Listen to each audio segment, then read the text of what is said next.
talk a little bit about being here tonight for the Big Brothers Big Sisters Gourmet Dinner? What does it mean to you? What's your message going to be tonight? Well, this is my first time even being in Fort Wayne, and so I'm excited about being here. When I got the call to come here and support Big Brothers and Big Sisters, I was excited about that. I'm a big fan of that.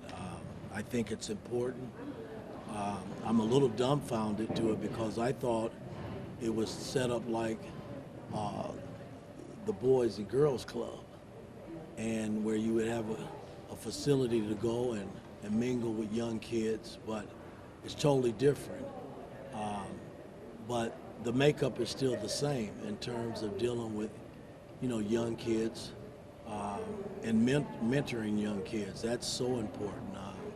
So I think when you can get a big brother or a big sister and mentor them and try to steer them in the right direction and give them some hope that they can be successful and do things on a high level in life, that's very, very important, I think. So I hear there's going to be a great turnout, and a lot of people support the cause, so I think it's fantastic. I'm happy to be here, really. The last 365 days have probably been a whirlwind for you. How would you characterize your first season as the head coach at IU? I thought it was a good season, considering where I started with this ball club.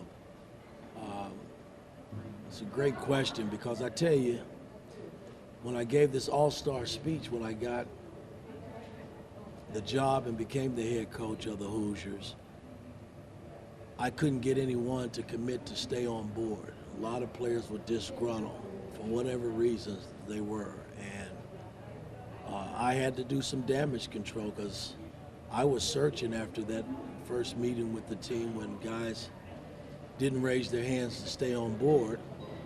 So I went to the top. I went straight to Trace Jackson Davis and got him to commit to stay on board, and then everybody seemed to fall in line. And I needed that, being the first-time coach, here for the Hoosiers. And they gave me all they could give me.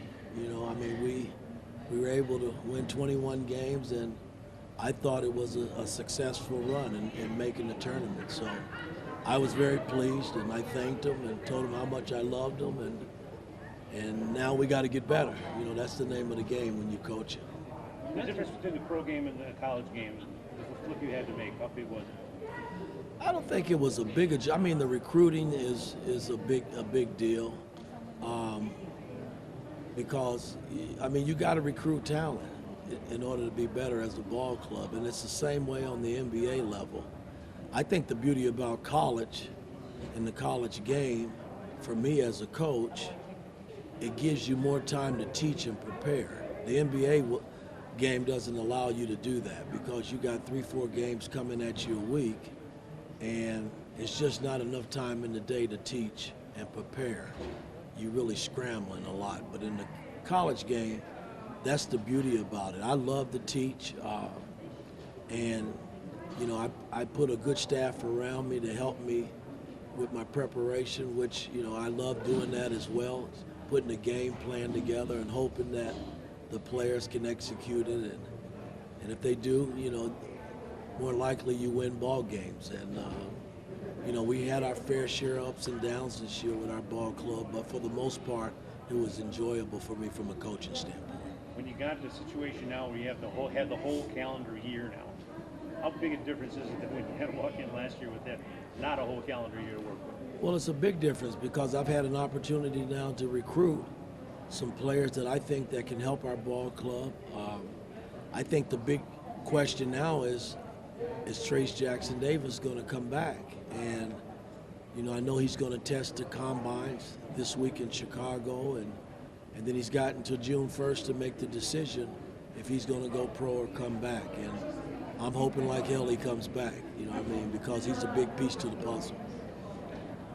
How do you go about planning for a team not knowing if one of your star players is going about? How do you go about recruiting and putting the pieces together to improve off last season with that in the mix as well? Well, again, my model's always been next man up. We got Race coming back. We got Logan. who's a young center, that's got to mature and grow into his body. And then we got the freshman Malik coming in. So, those guys got to grow up quickly.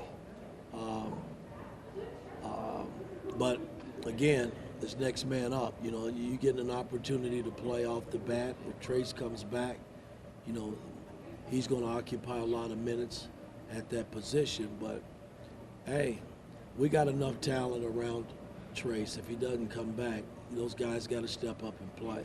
I got to coach him up.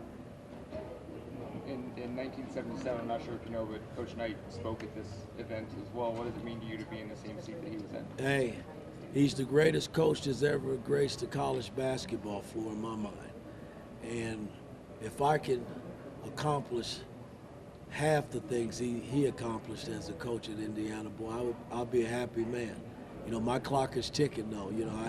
I got to do it awfully fast. But Coach Knight had a stellar career and as a coach, and he's there in Bloomington, and we get an opportunity to see him off and on. And I'm blessed because I played for a great college coach in Bob Knight.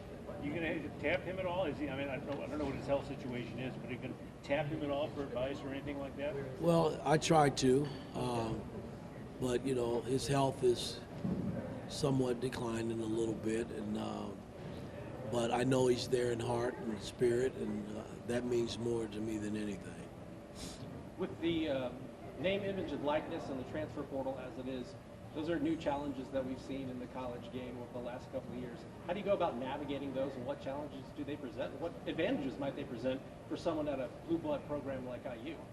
Well, again, I'm not against players getting paid. I've said that numerous times, but I am against players that strictly uses the college sport just to get paid. I just think they're going about it the wrong way if they do it that way. I mean, the NIL is there to pay players money, and if they can negotiate their money, I'm happy for them. But you come to college to get an education and play basketball, if that's the sport you choose. So that, to me, is first and foremost. And if you think any other way, I don't want you on our ball club. You can go somewhere else and do your thing in that regard. But it's around. You can't get from it. The portal, I think, changes the game, man, in terms of how you navigate your team every season, because you're going to have someone that's going to be disgruntled that wants to leave. And it's a part of it. And I tell the players, if you don't want to play for us, then you leave, and I'll find me somebody that would love to play and wear that uniform. You mentioned this is your first time in Fort Wayne. Thoughts? It's been great. I mean, everywhere I've gone, it's Indiana fans, and boy, that's a big treat for me. It's my walk of life has been pretty good here this last day I've been here. So I'm looking forward to tonight.